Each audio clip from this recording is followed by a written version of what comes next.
In this segment, we're going to cover bleeding the brakes. Basically, I'm going to walk you through here and just take a minute or two and give you a brief overview and explain to you what we're going to do and how we're going to do it. And as you've noted earlier, the start of this training video, this is where you're going to need your second person at. To bleed the brakes, what we're doing is removing any air in the system that may have gotten in while we remove that brake line. So anytime that you open the braking system, and I don't mean the reservoir on the cap to add fluid, I mean remove a line or crack a line loose below the master cylinder, you have to go through the brake bleeding procedure to get that air out of there so your vehicle will operate correctly. If there's air in the system, hydraulic fluid or fluid will not compress. The brake fluid will not compress. By you stomping on the pedal, it forces brake fluid under pressure down through the lines, and that collapses the piston, causing brake pressure, and the vehicle will slow down.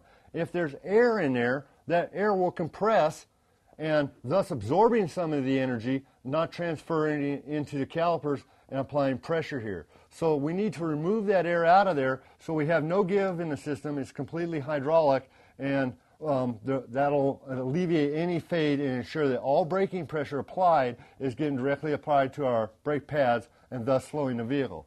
The procedure used to do that, you get your second person and walk through this with him or her, whoever you're using, and what you want him to do is pump the brake pedal slowly 3 times and hold his foot down wherever it may stop. At that time, you'll open this bleeder valve, and his pressure will go down then at that time, and the fluid will come out of the valve. And any air in the system, you'll see bubbles popping out mixed in with the fluid.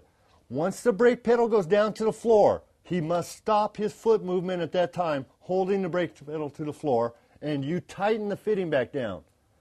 If you don't follow that procedure, when they release the brake pedal up, it sucks air back in, and then when you close the line, you've pulled more air back into the system. So the object is 3 pumps that build up pressure. Open the valve that lets out the fluid and the air in the system. Brake pedal goes to the floor. He holds it there until you give him the command to release. You tighten the valve, he releases. So essentially, I'll say pump. The individual inside will give me 3 pumps and tell me, okay, I open the valve, release out the fluid and air, and the second it comes down to the floor, the fluid stops coming out, which indicates to me he's gotten to the floor. The person will tell you, floor, and you'll see it stop. Lock the bleeder valve down, and then you say release. And then give him the command pump.